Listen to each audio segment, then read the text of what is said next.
My wife took me to dinner with her German boss. I smiled like a fool, pretending I didn't speak German.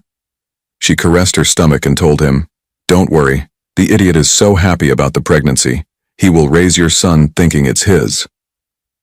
I calmly poured more wine and said in perfect German, "I'm glad to have you here.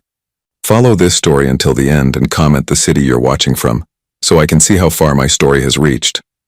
I should have known something was wrong the moment Cassidy suggested dinner with her boss. In our 5 years of marriage, she had never once wanted me to meet Albert Richter. She always claimed their relationship was strictly professional, that mixing business with personal life was inappropriate. Yet there I was, sitting across from them at Das House, watching my wife laugh at his jokes with an intimacy that made my stomach turn. The restaurant was exactly the kind of place Cassidy loved. Expensive, exclusive, the type where a single meal cost more than most people spent on groceries in a week. The mahogany paneling gleamed under soft lighting, and the scent of sauerbraten and fresh bread filled the air. White tablecloths crisp as fresh snow, crystal glasses that caught the light just so. Everything perfect, everything calculated to impress. Albert had chosen the restaurant, of course. He was the type of man who always had to be in control, had to show his wealth and sophistication. 48 years old, impeccably dressed in what I recognized as a $3,000 suit, his silver hair slicked back in a way that screamed European sophistication. His accent was slight but noticeable, a reminder of his German heritage that he wore like a badge of honor. I sat there in my off-the-rack blazer, feeling distinctly out of place.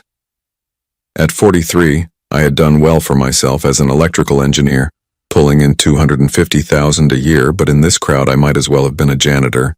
Cassidy had insisted I dress up for the occasion, spending hours picking out my clothes like I was a child going to picture day. The conversation flowed easily between them, too easily. They spoke about colleagues I had never heard her mention, shared inside jokes that excluded me completely. I watched Cassidy's face light up when she looked at him, an expression I hadn't seen directed at me in months, maybe years. The way she leaned forward when he spoke, how her fingers traced the rim of her wine glass when she laughed at his stories. I tried to participate, asking polite questions about their work, but every attempt felt forced, artificial. They would pause, include me just enough to be polite, then dive back into their private world. I was a third wheel at my own wife's dinner, an uncomfortable observer to an intimacy I was beginning to recognize wasn't entirely professional. Cassidy looked radiant that night. She had spent the entire afternoon at the salon, getting her blonde hair styled in loose waves that framed her face perfectly.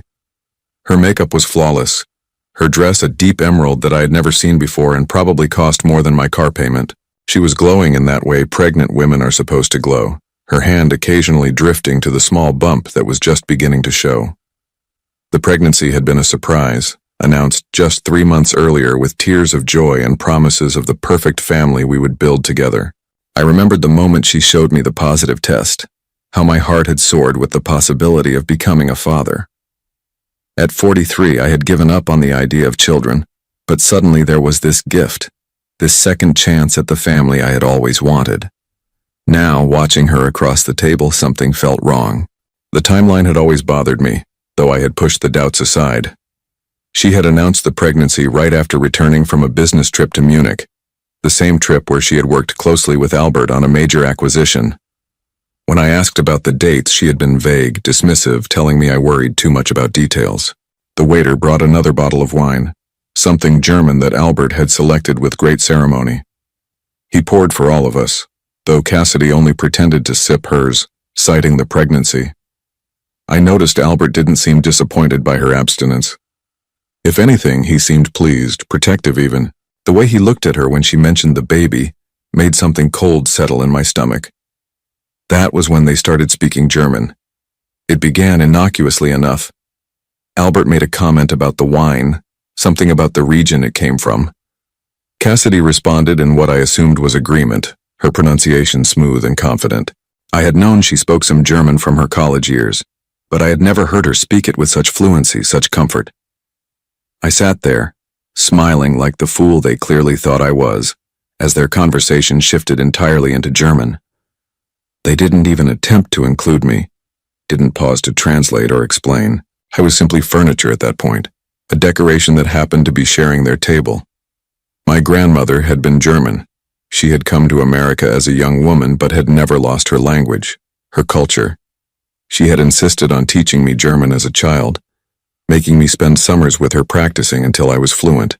It was one of my few secrets, something I had never shared with anyone, not even Cassidy.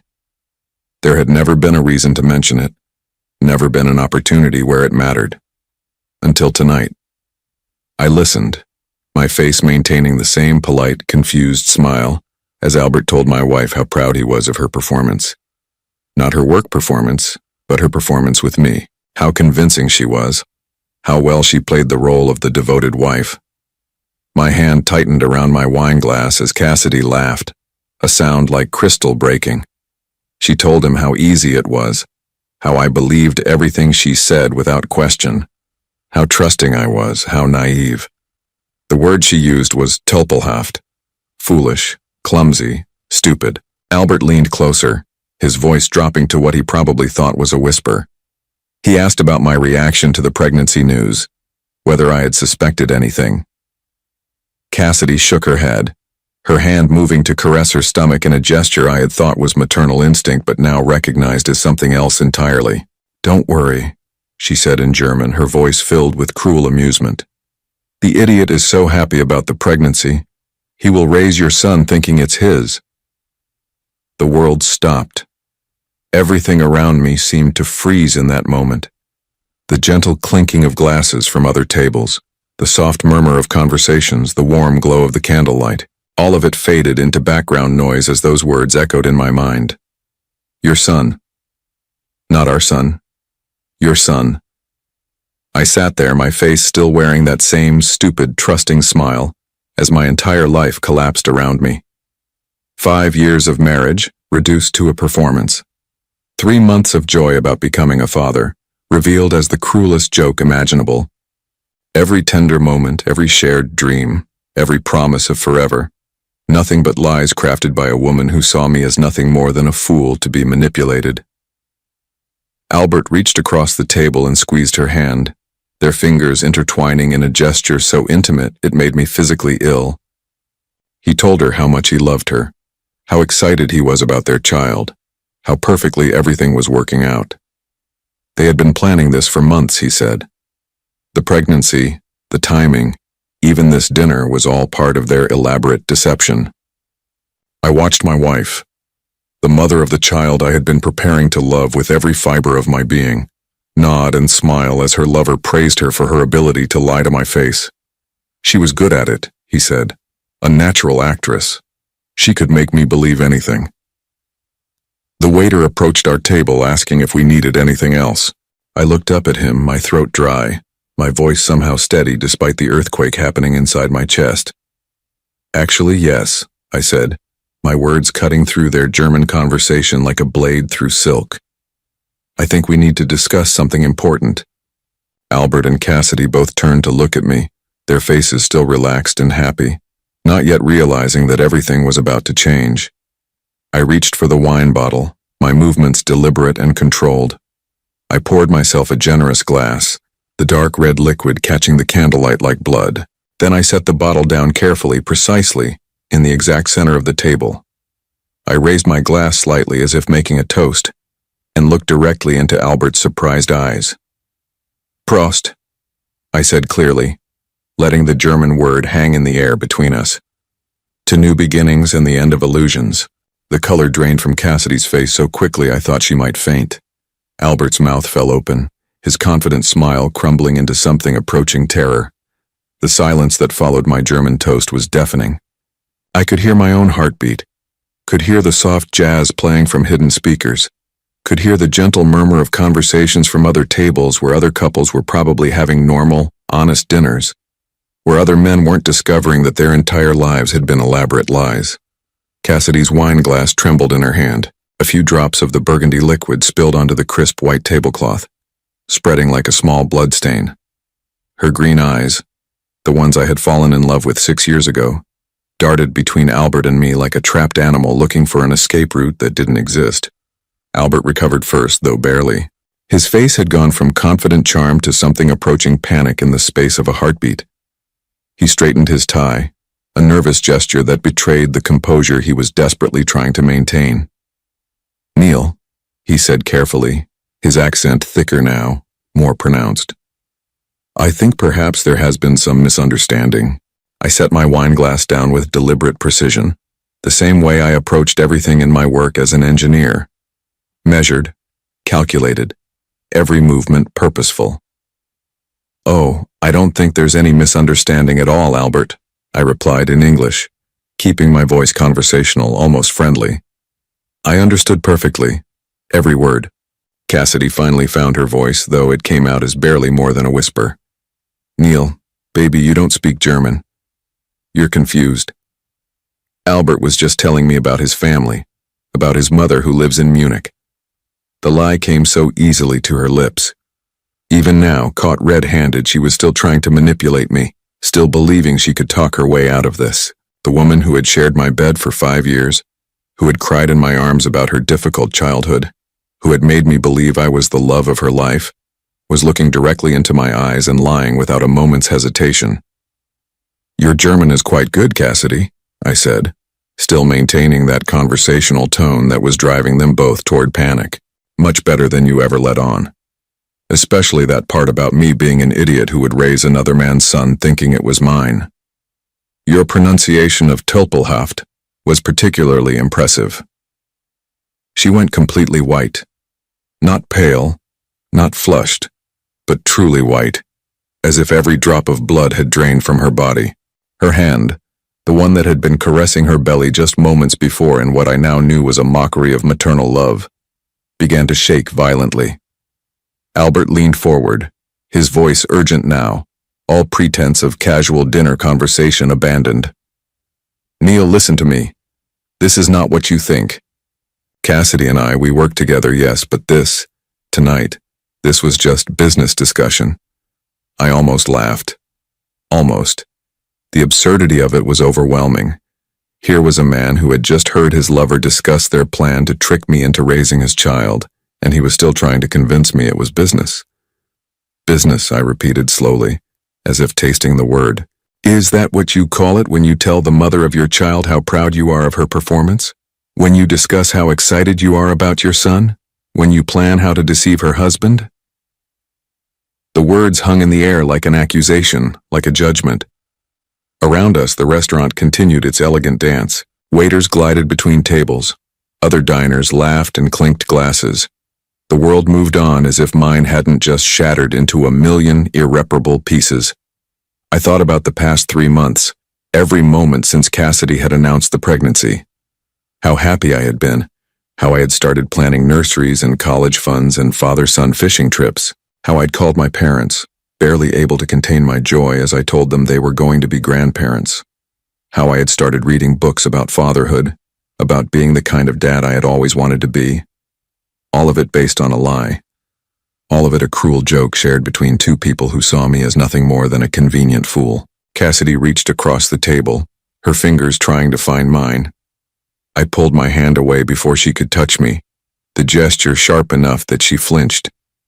"Neil, please," she said, her voice breaking now, tears starting to form in those green eyes that I had once thought were the most beautiful things in the world. "You have to let me explain. You don't understand what you heard. My German isn't that good. I must have said something wrong, something that sounded different than what I meant." Even now, even caught in the most obvious lie imaginable, she was still trying to gaslight me, still trying to make me doubt what I had heard with my own ears, what I had understood with perfect clarity. It was masterful, really. If I hadn't been fluent in German, if I hadn't understood every cruel word, I might have believed her. I might have convinced myself that I had misunderstood, that my suspicious mind had twisted innocent words into something sinister. The realization of how completely I had been fooled was almost as devastating as the betrayal itself. How many other times had she lied to me? How many other conversations had she had about me in languages she thought I couldn't understand? How many other people knew about her deception, her performance as the loving wife? "How long?"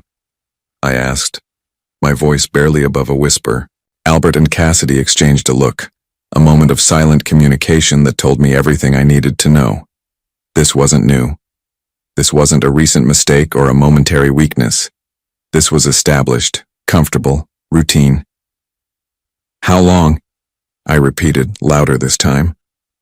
Cassidy opened her mouth, probably to deliver another lie, but Albert placed a hand on her arm. Something had changed in his expression. Maybe it was resignation. Maybe it was relief that the deception was finally over. Or maybe it was just arrogance, the belief that now that I knew the truth, there was nothing I could do about it. 2 years, he said simply. 2 years. I sat there doing the math, remembering. 2 years ago was when Cassidy had started working more closely with Albert's company, when she had begun traveling frequently for business, when she had started coming home later, when she had begun buying expensive clothes and jewelry that she claimed were gifts from herself for working so hard. 2 years of elaborate deception, 2 years of her coming home to me after being with him, of sharing dinners and conversations and intimacies while living a complete double life. 2 years of making me believe I was loved while she was actively planning to deceive me in the cruelest way possible. The pregnancy timeline suddenly made perfect sense. She hadn't gotten pregnant with my child during our romantic weekend getaway to the coast 3 months ago. The trip I had thought had rekindled our relationship. She had already been pregnant when we went away, already carrying Albert's child while letting me believe I was making love to my wife instead of to my betrayer. The baby, I said, my voice hollow now, all emotion drained away. When is the due date? The real due date? Cassidy's tears were flowing freely now, mascara creating dark tracks down her perfectly made-up cheeks. Neil, please. We can work this out. We can go to counseling. We can fix this. When? I insisted. December, Albert answered when Cassidy couldn't. December 15th. I counted backwards in my head. If she was due in December, that meant she had gotten pregnant in March.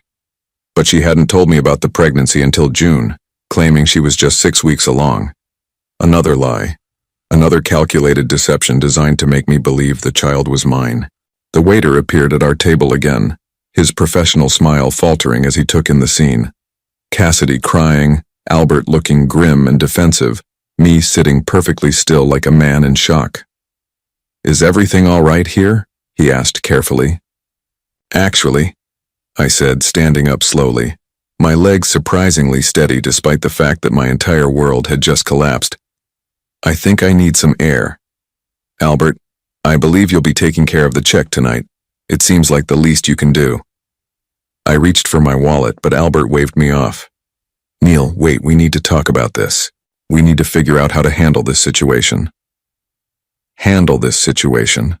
As if my destroyed marriage was a business problem to be solved, a complication in their love affair that needed to be managed. There's nothing to handle, I said, my voice perfectly calm now, almost conversational. You two can have each other. You've already been having each other for 2 years. You're having a child together. It seems like everything has worked out exactly as you planned. I started to walk away, but Cassidy's voice stopped me. Where are you going? She called out, loud enough that other diners turned to look.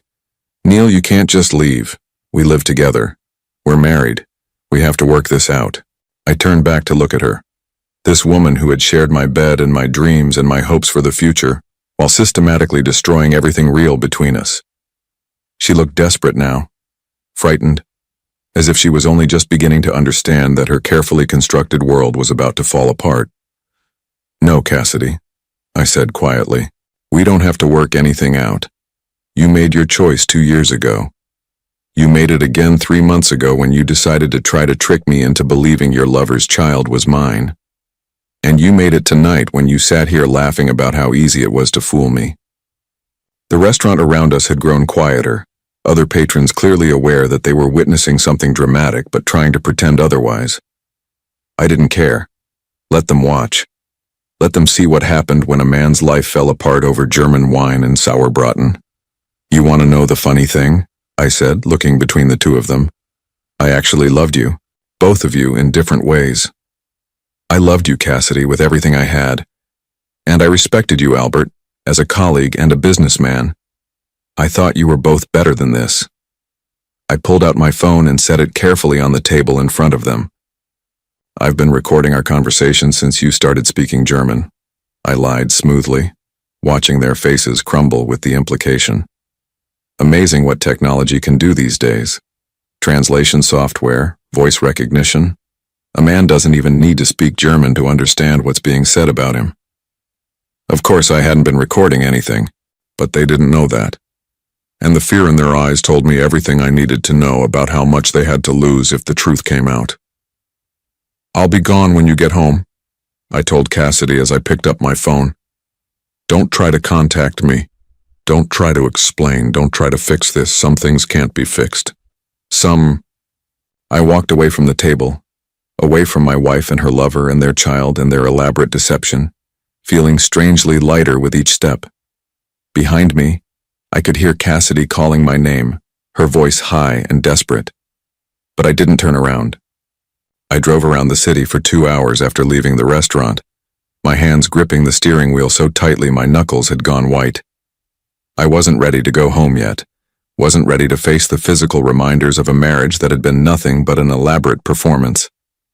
The house we had chosen together, the photos on the mantel, the nursery we had started planning in the spare bedroom, all of it contaminated now by the truth. Instead, I found myself parked outside a 24-hour diner on the outskirts of town, nursing coffee that tasted like motor oil and trying to make sense of what I had learned. The fluorescent lights buzzed overhead, casting everything in a harsh, unforgiving glow that seemed appropriate for the moment.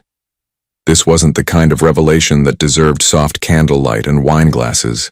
This was the kind of truth that needed to be examined under the brightest, most unforgiving light possible. My phone had been buzzing constantly since I left the restaurant. 17 missed calls from Cassidy, 11 text messages that I couldn't bring myself to read. 3 calls from Albert, which surprised me. What could he possibly have to say? What excuse could he offer for sleeping with another man's wife and planning to trick that man into raising his child? I finally turned the phone completely off and sat in the silence, trying to remember when I had first started learning German. My grandmother, Oma Greta, had been a formidable woman who believed that education was the only thing that could never be taken away from you. She had survived the war, immigrated to America with nothing but the clothes on her back and a fierce determination to build a better life for her family. Every summer, from the time I was 8 until I turned 16, she had made me spend 2 months with her, speaking nothing but German. At first I had hated it. I was a typical American kid who wanted to spend his summers playing baseball and riding bikes, not conjugating verbs and memorizing vocabulary. But Oma Greta was relentless. She would hide my comic books until I could recite my lessons perfectly. She would make me translate American movies as we watched them together. She would speak to me only in German, forcing me to respond in kind or go without whatever I was asking for. By the time I was in high school, I was completely fluent. More than fluent, actually. I could think in German, dream in German, understand not just the words, but the subtle cultural nuances that gave those words meaning. It was a skill I was proud of, but it had never seemed relevant to my adult life. None of my friends spoke German. I didn't travel to German-speaking countries. I had never even mentioned it on job applications because it wasn't useful for an electrical engineer working with American companies. I had certainly never told Cassidy about it. When we first started dating, she had mentioned studying German in college, and I had nodded politely and changed the subject. There had been no reason to reveal my fluency. It was just one of those random facts about myself that didn't seem worth sharing, like the fact that I could juggle or that I knew all the words to every Beatles song. Now that random, seemingly irrelevant skill had revealed the most important truth of my life. When I finally drove home, it was nearly midnight. The house was dark, except for the porch light that Cassidy always left on for me when I worked late. A normal gesture from a normal wife in what I had thought was a normal marriage. Now even that small kindness felt calculated, part of the performance she had been putting on for 2 years. Her car was in the garage, but I could see she was awake. Light spilled out from under the bedroom door, and I could hear her moving around upstairs. Pacing probably, planning what to say when I came home, crafting the next set of lies that might save her carefully constructed deception. I didn't go upstairs. Instead, I went to my study. The one room in the house that was completely mine. Dark leather furniture that I had chosen, bookshelves filled with technical manuals and classic novels, a desk where I sometimes worked on freelance projects or just sat and thought. It smelled like the expensive scotch I kept in the bottom drawer and the leather cleaner I used on the furniture. It was my sanctuary, the place I retreated to when I needed to think. I poured myself 3 fingers of Macallan 18-year-old scotch, a bottle I had been saving for a special occasion. This seemed like as special as occasions got, though not in the way I had ever imagined. That was when I started really thinking about the timeline, really examining the past 2 years with the cold analytical mind I used for solving engineering problems. If Cassidy and Albert had been having an affair for 2 years, there would be evidence. Patterns, inconsistencies that I had ignored or explained away because I had trusted my wife implicitly. I opened my laptop and started going through our financial records, something I rarely did because Cassidy handled most of our household expenses. She had a degree in business administration and had always been good with money, or so I had thought. I gave her access to our joint checking account and trusted her to manage everything while I focused on my career. What I found made my blood run cold. Over the past 2 years, there had been charges I had never seen before. Expensive dinners at restaurants I had never been to, hotel rooms in cities where Cassidy claimed to be traveling alone for business, purchases at lingerie stores that specialized in items I had never seen her wear. The amounts weren't huge individually, but they added up. Nearly $20,000 in unexplained expenses, all carefully hidden among legitimate household costs. But it was the patterns that really told the story. Every month, like clockwork, there were charges at the same upscale hotel in downtown, the Meridian, where rooms started at $400 a night. Always on Thursday afternoons, always followed by charges at expensive restaurants nearby. Sometimes there were purchases at jewelry stores, designer boutiques, spas that specialized in couples treatments. I cross-referenced the dates with Cassidy's work calendar, which she kept meticulously updated on our shared computer. Every Thursday hotel charge corresponded with a notation that read, "Client meeting, A.R. Albert Richter." She had been documenting her affair in our shared calendar, probably thinking I would never bother to look. The jewelry purchases were particularly devastating. I found receipts for a diamond tennis bracelet worth $8,000, purchased just 3 weeks after our 5th wedding anniversary. She had told me it was a gift to herself for landing a big client, a reward for her hard work. I had been proud of her success, proud that my wife was doing so well in her career that she could afford to treat herself to something special. Now I realized it had probably been a gift from Albert, purchased with money from our joint account. She had used my money to buy herself jewelry from her lover, then lied to my face about where it came from. The audacity of it was breathtaking. I found the receipt for the pregnancy test purchased 2 weeks before she told me she was expecting. Not one test, but 3 different brands, as if she wanted to be absolutely certain before she started the next phase of her deception. The date was devastating. March 23rd. If she had been testing for pregnancy in late March, she would have conceived sometime in early March. I had been traveling for work during the first 2 weeks of March, attending a conference in Seattle. She had been home alone, except she hadn't been alone at all. The conference receipts were all there in our records. My flight to Seattle, my hotel, my meals, all carefully documented for tax purposes. I had been 3,000 miles away when my wife conceived another man's child, then had come home to find her unusually affectionate, unusually eager to be intimate. She had been covering her tracks, making sure that when she announced the pregnancy, I would believe the timing made sense.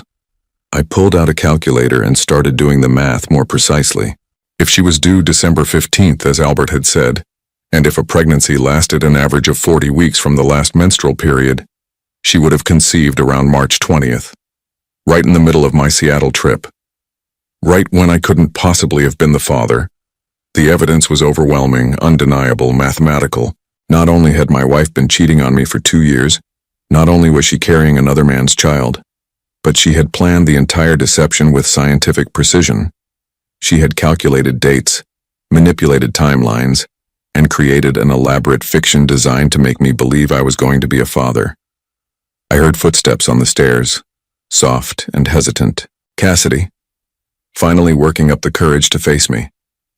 I quickly closed the laptop and took another sip of scotch, steeling myself for whatever performance she had prepared.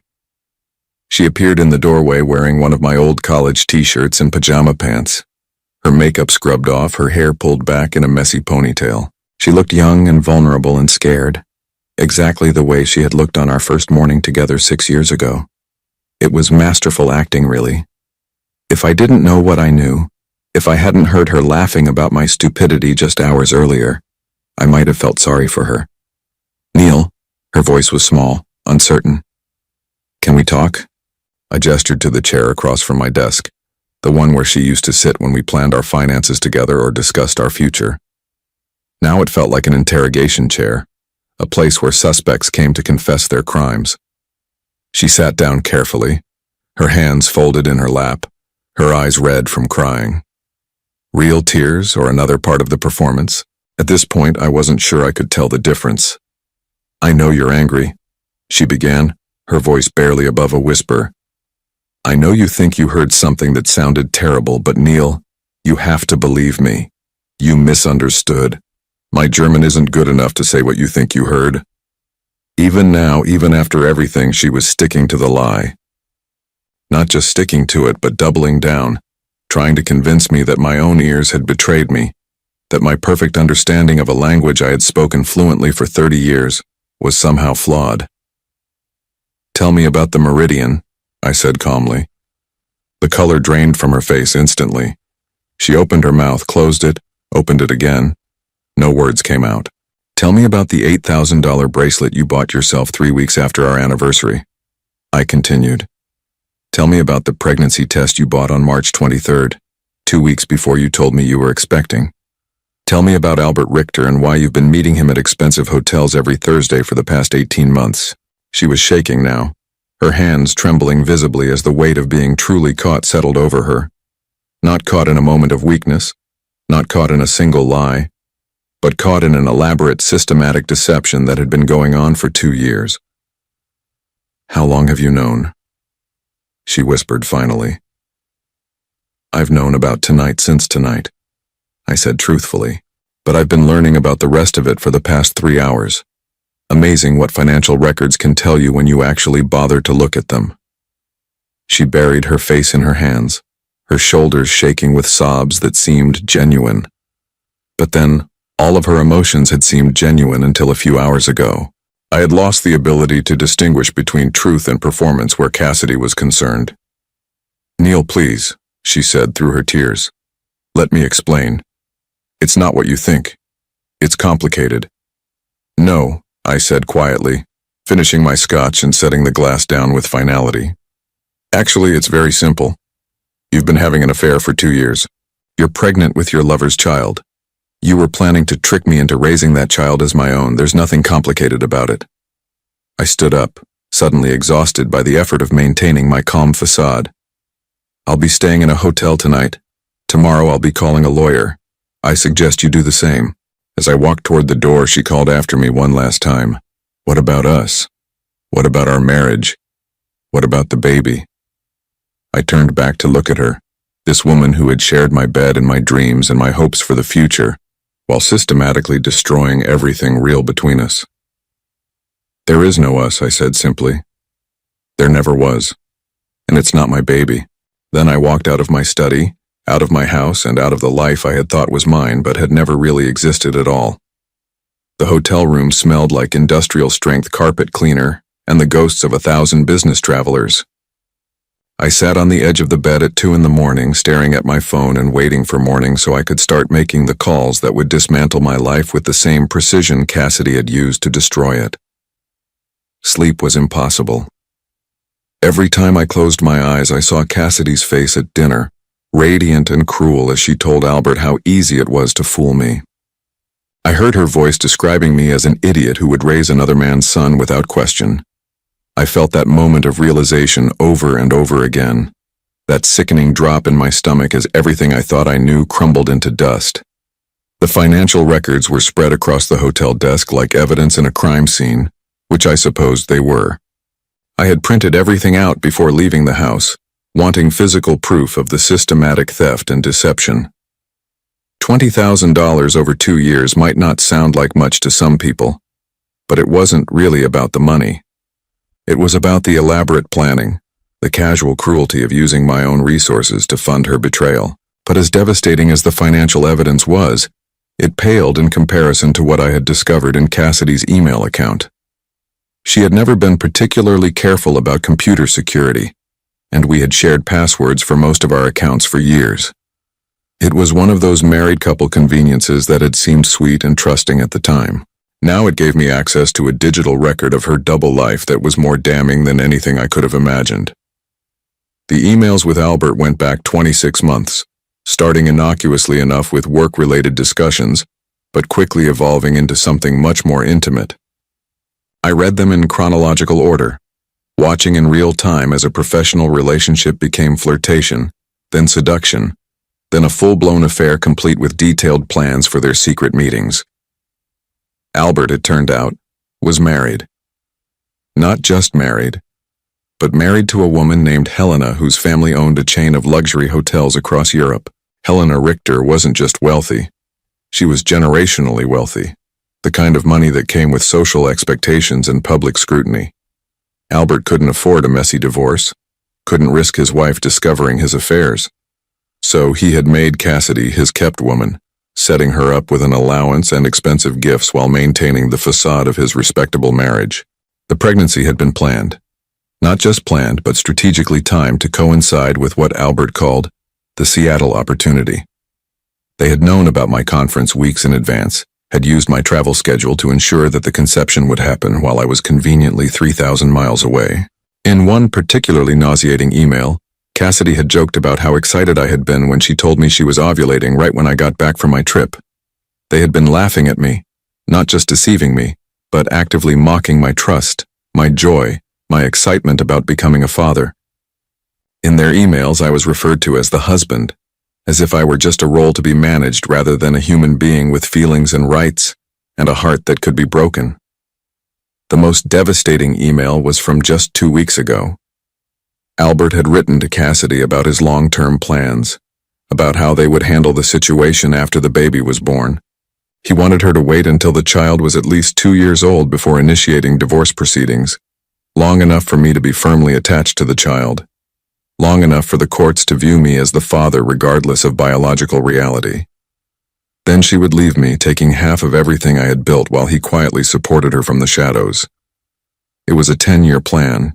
They had mapped out a decade of my life without my knowledge or consent, had decided that I would spend the next 10 years loving and raising a child who wasn't mine while they enjoyed the benefits of both his wealth and mine.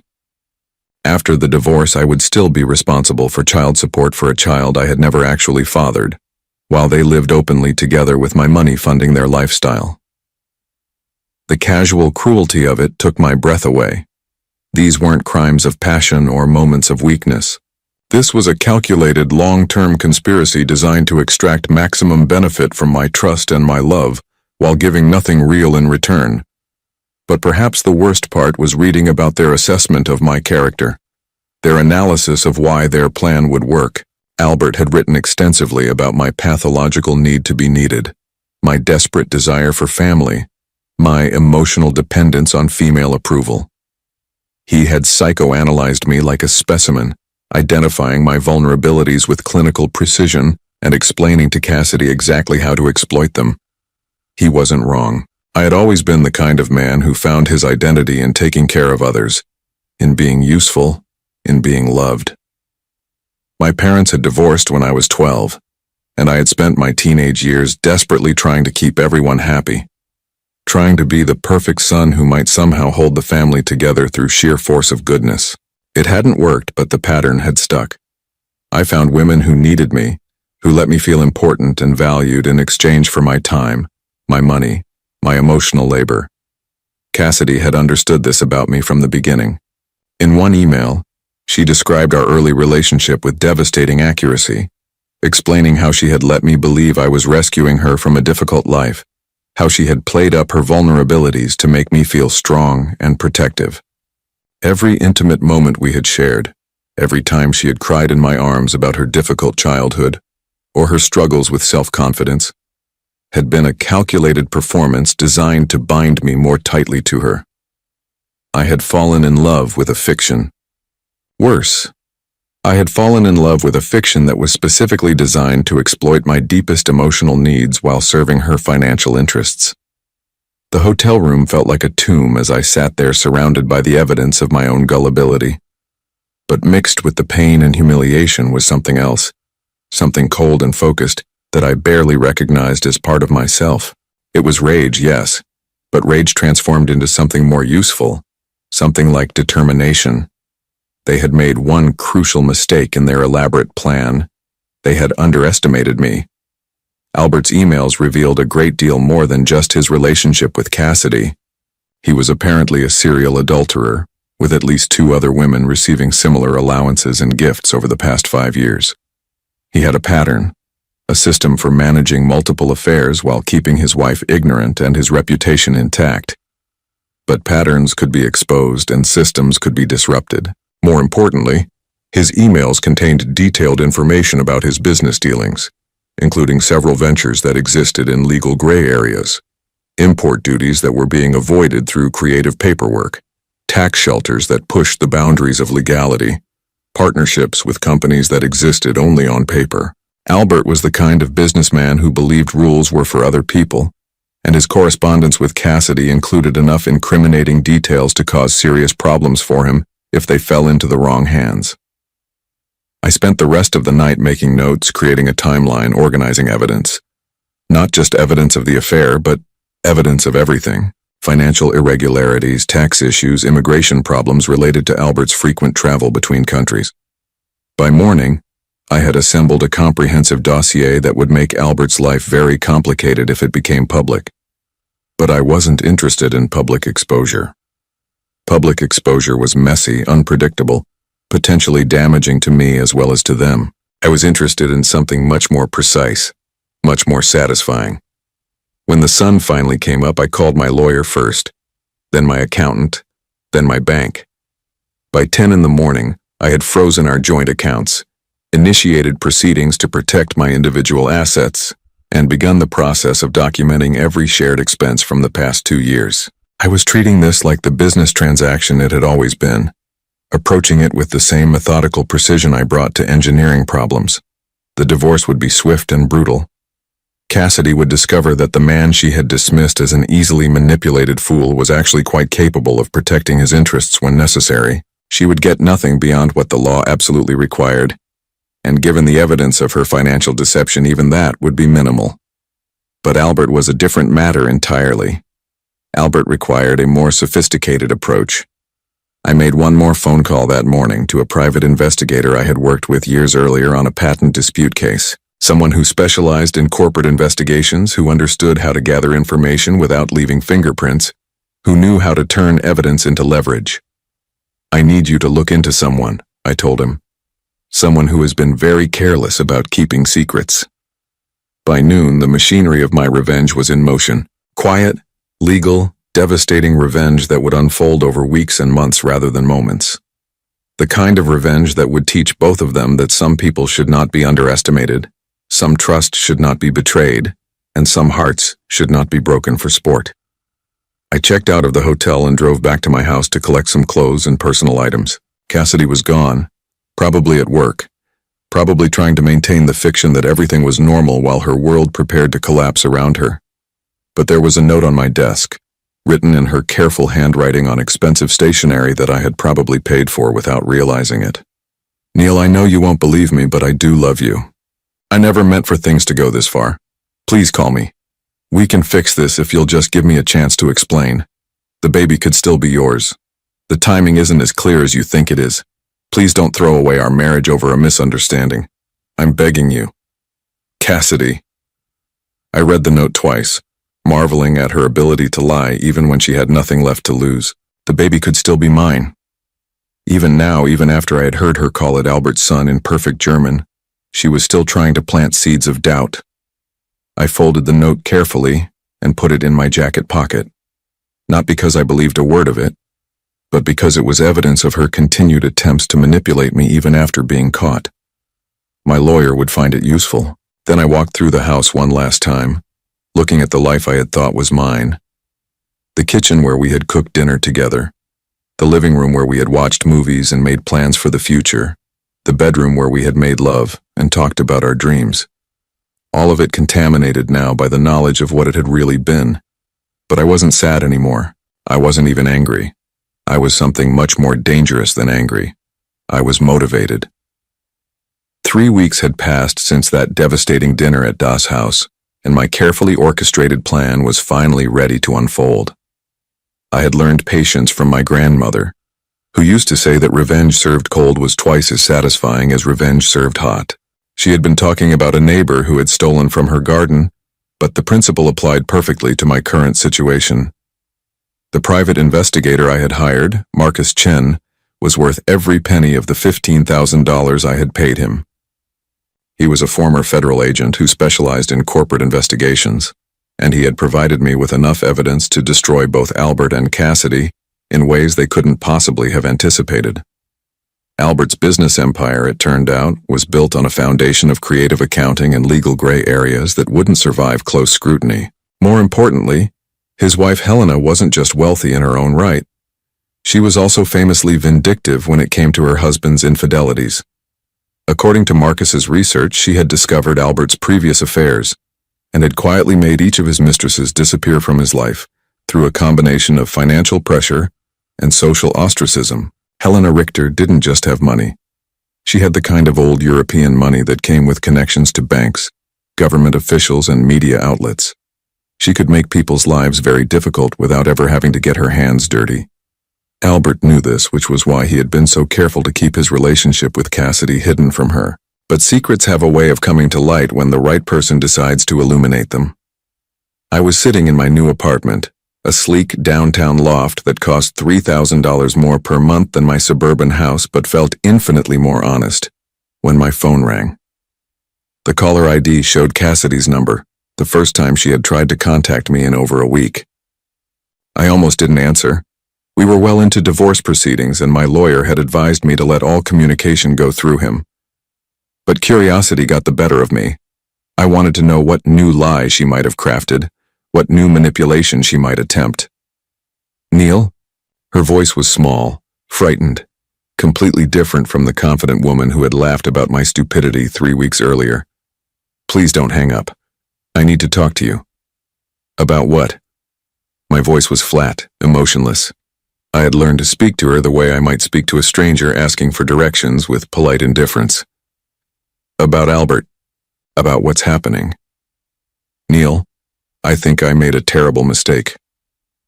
I leaned back in my leather chair, genuinely curious now. What kind of mistake? There was a long pause, filled with the sound of her breathing, shaky and irregular. He's not who I thought he was. The things he's been asking me to do, the way he's been treating me since that dinner. Neil, I think he might be dangerous. Dangerous. That was interesting. From what Marcus had discovered, Albert was many things. Ruthless, manipulative, criminal in some of his business dealings, but not physically dangerous. Unless she was referring to a different kind of danger entirely. What has he been asking you to do? I asked, keeping my voice neutral. He wants me to lie in the divorce proceedings. He wants me to claim the baby is yours, to demand child support, to take half of everything you have. He says if I don't, he'll cut me off completely. He'll make sure I never work in this industry again.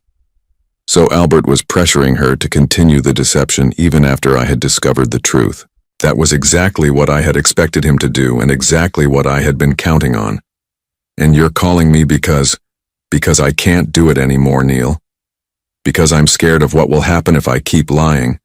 And I'm scared of what will happen if I stop. Because I know you hate me, but you're the only person who might be able to help me. The irony was breathtaking. The woman who had spent 2 years lying to me, who had planned to trick me into raising another man's child, who had mocked my trust and my love, was now asking for my help because her co-conspirator was threatening her. Why would Albert care what you do in our divorce? I asked, though I already knew the answer. If he loves you, if he wants to be with you, why wouldn't he just divorce his own wife and marry you? Silence. Long, telling silence. He's not going to leave Helena, is he? I pressed. He never was. You were just a convenient mistress who got inconveniently pregnant. You don't understand, she whispered. It's complicated. His wife, she's not just rich, she's connected. If she found out about me, about the baby, she could destroy both of us. Albert says we have to wait. We have to be careful. How long do you have to wait, Cassidy? 5 years? 10? Until the child is grown? Until Helena dies of old age?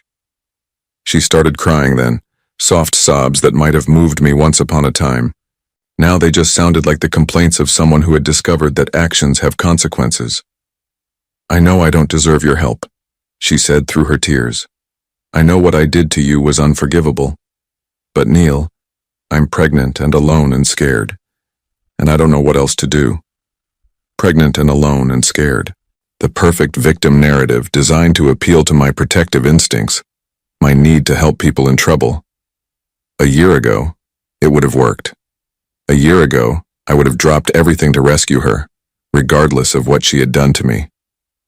But that was before I had learned to see her clearly, before I understood that every emotion she displayed was calculated for maximum effect.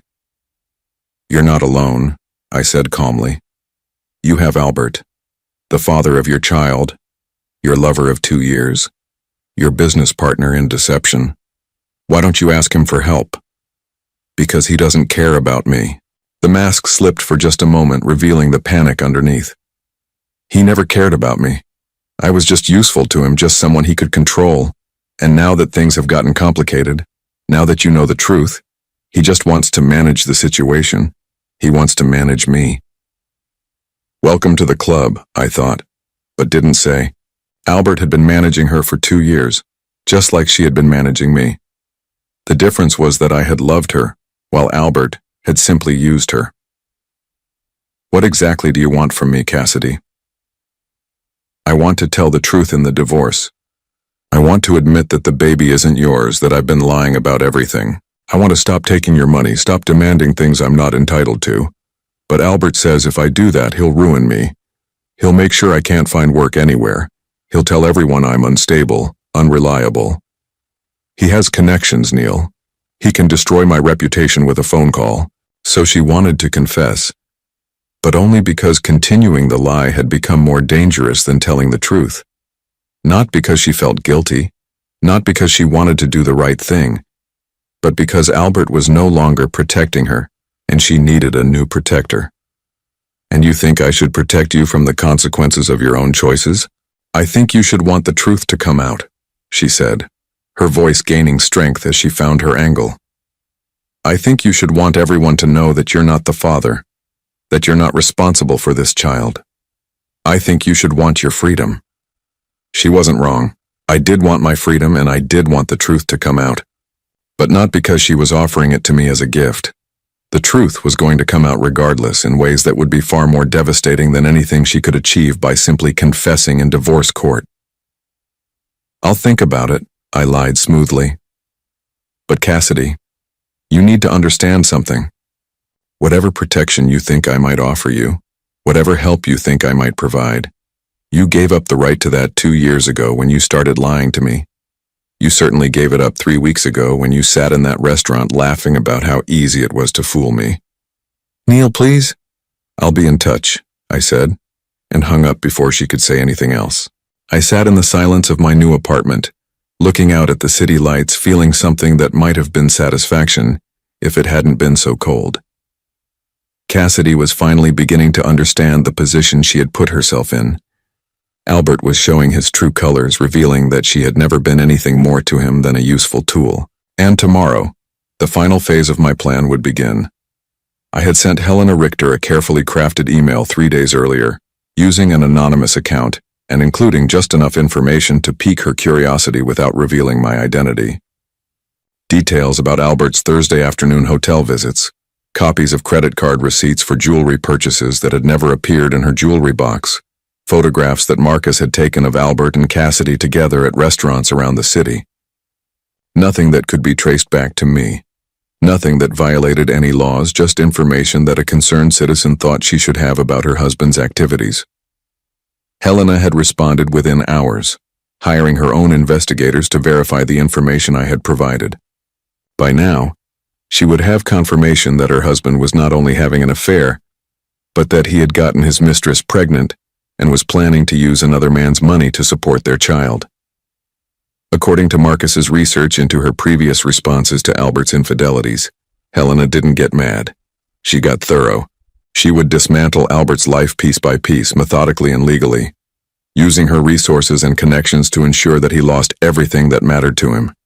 His business partnerships, his social standing, his comfortable lifestyle, all of it would disappear as she exerted the kind of pressure that money and influence could bring to bear. Albert thought he was safe because he had been careful.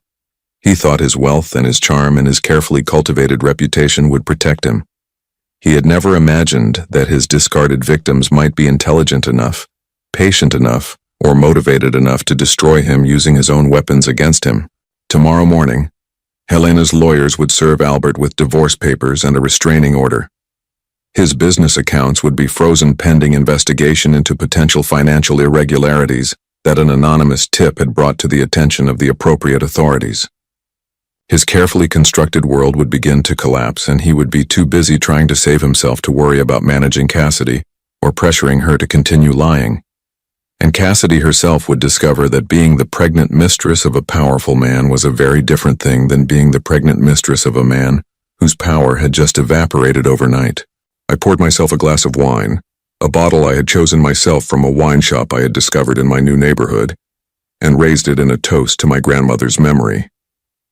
"Revenge served cold, O Magretta," I said aloud. "Just like you taught me." The city sparkled beyond my windows, full of possibilities I was only beginning to explore. For the first time in 2 years, maybe longer, I felt genuinely free. Not just free from Cassidy's lies or Albert's manipulation, but free from the need to be someone else's solution to their problems. My phone buzzed with a text message from Marcus. "It's done. Helena's people moved faster than expected. Albert's offices were sealed this morning, and he's been arrested on charges of tax evasion and fraud. Thought you'd want to know." I smiled, feeling the last pieces of my carefully laid plan click into place. Albert would spend the next several years dealing with federal charges, divorce proceedings, and the complete destruction of his business empire. He wouldn't have time to threaten anyone, wouldn't have resources to ruin careers or manipulate frightened pregnant women. And Cassidy would be truly alone for the first time in years, forced to face the consequences of her choices without anyone to protect her or manage the situation for her. It was, as my grandmother would have said, a very satisfying dinner indeed. 6 months later, I was sitting in a coffee shop near my new office, reading the morning paper and genuinely enjoying the simple pleasure of a quiet Saturday morning, when I saw the headline that brought the whole sorry chapter of my life to a satisfying close. Local businessman sentenced to 7 years for tax evasion and fraud.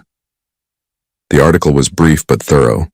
Albert Richter, former CEO of Richter International Holdings, had been sentenced to 7 years in federal prison and ordered to pay $4.8 million in restitution to various government agencies. His business empire had been liquidated to pay his debts, his assets seized, his reputation destroyed. The article mentioned that his wife, Helena Richter, had divorced him while he was awaiting trial and had publicly stated that she would not be visiting him in prison. There was no mention of Cassidy in the article, but I knew from my lawyer that she had given birth to a son 3 months earlier. A son that Albert would never meet outside of a prison visiting room, assuming Helena didn't use her influence to prevent even that small contact. Cassidy was living with her sister in Phoenix now, working as a receptionist at a medical clinic and struggling to make ends meet on $12 an hour. She had finally told the truth in our divorce proceedings, admitting that the child wasn't mine and relinquishing any claim to alimony or support. Not out of honesty or remorse, but because continuing the lie would have required Albert's backing, and Albert was no longer in a position to back anyone. My lawyer had been pleased with how quickly everything was resolved once she stopped fighting. I folded the newspaper carefully and set it aside, feeling something that might have been closure. Not satisfaction exactly, because there was no joy in seeing 2 people's lives destroyed, even when they had richly deserved their fate. But there was a sense of completion, of justice served and balance restored. The coffee shop was busy with the Saturday morning crowd, families with children, couples reading books together, students with laptops and dreams of changing the world. Normal people living normal lives, unencumbered by elaborate deceptions and carefully calculated betrayals. It was the kind of scene I had forgotten existed during my marriage to Cassidy, when every interaction had been filtered through layers of lies and manipulation. "Excuse me, is this seat taken?" I looked up to find a woman about my age standing next to my table, gesturing to the empty chair across from me. She had kind eyes behind wire-rimmed glasses and graying brown hair that she wore in a simple style that somehow made her look both professional and approachable. She was carrying a worn leather briefcase and what appeared to be student papers that needed grading. "Please," I said, gesturing to the chair, "all yours." She sat down with a grateful smile, spreading her papers across the table with the practiced efficiency of someone who had learned to work in whatever space was available. "Dr. Sarah Mitchell," she said, extending her hand. "And thank you. I have about 30 essays to grade before Monday and my apartment is being fumigated, so I'm temporarily homeless." "Neil Harrison," I replied, shaking her hand. "What subject do you teach?" "Psychology at the community college, and you?" "Electrical engineer. Though I'm between projects at the moment, so I have more free time than usual." She smiled, a genuine expression that reached her eyes in a way I had almost forgotten was possible. Free time. I remember that concept vaguely from graduate school. We worked in comfortable silence for the next hour, she grading papers and occasionally muttering things like, "Did this student even read the assignment?" while I responded to emails from potential new clients. It was peaceful in a way I hadn't experienced in years, sharing space with someone without feeling the need to perform or impress or carefully monitor their mood for signs of disapproval. When she finished her stack of essays, she looked up and caught me watching her. "I'm sorry," she said with a slight laugh. I must have been muttering to myself. "Occupational hazard of grading papers." "Not at all," I said. "I was just thinking how nice it is to work next to someone who's actually doing what they appear to be doing." She raised an eyebrow.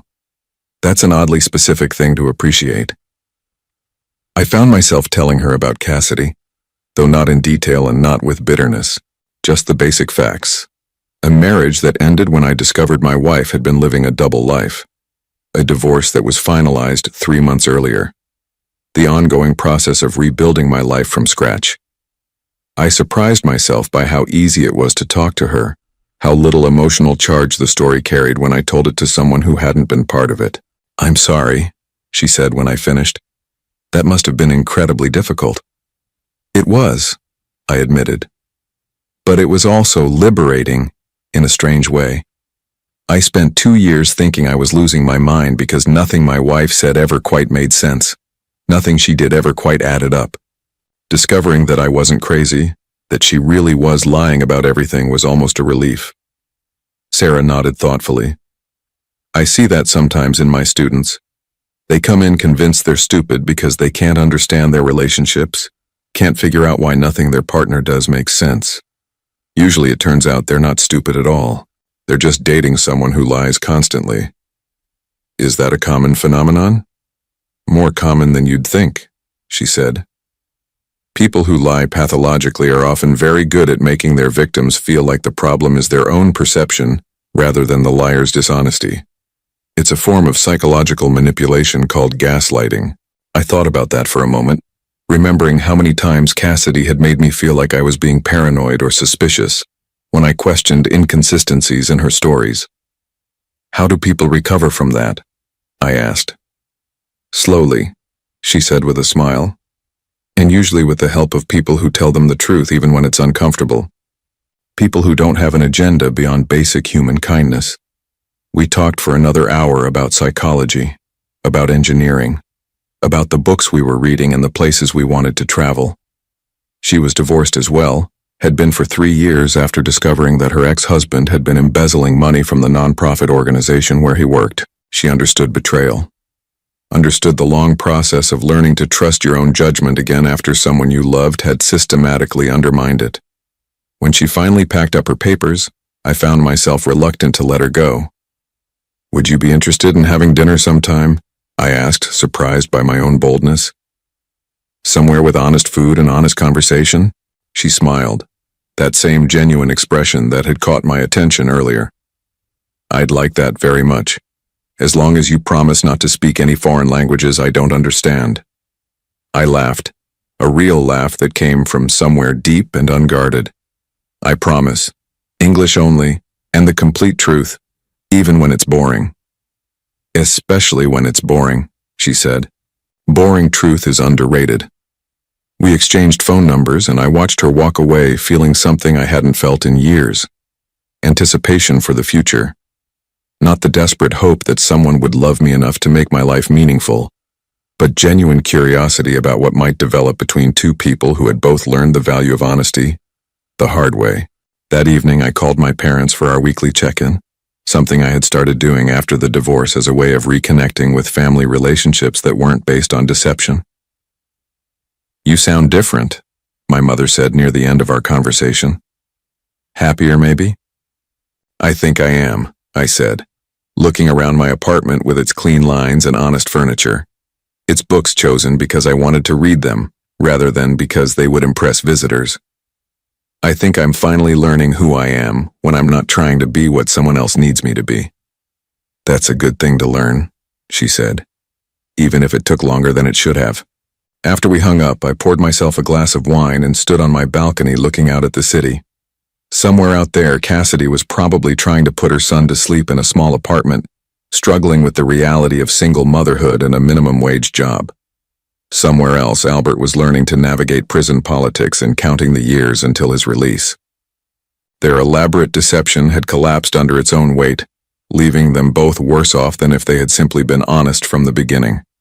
I didn't feel sorry for them. Actions have consequences, and they had chosen their actions with full knowledge of the risks involved, but I didn't feel vengeful anymore either. They were no longer part of my story, no longer capable of affecting my peace or my future. They had become what they deserved to become. Irrelevant. My phone buzzed with a text message from Sarah. Just wanted to say thank you for a lovely afternoon. Looking forward to our dinner. And don't worry, I won't test your German fluency. I smiled and typed back, looking forward to it too. Fair warning, I'm completely fluent in German, but I promise to only use my powers for good from now on. Her response came quickly. A man with hidden depths and a sense of humor. I think I'm going to like getting to know you, Neil Harrison. I set my phone aside and went back to looking at the city, at the thousands of lights representing thousands of lives, most of them probably simpler and more honest than the one I had been living for the past 2 years. For the first time since that devastating dinner at Das Haus, I felt genuinely hopeful about the future, not because someone else might love me, not because I might find another person to take care of, but because I had finally learned to like the person I was when no one was watching, when no one was asking me to be anything other than myself.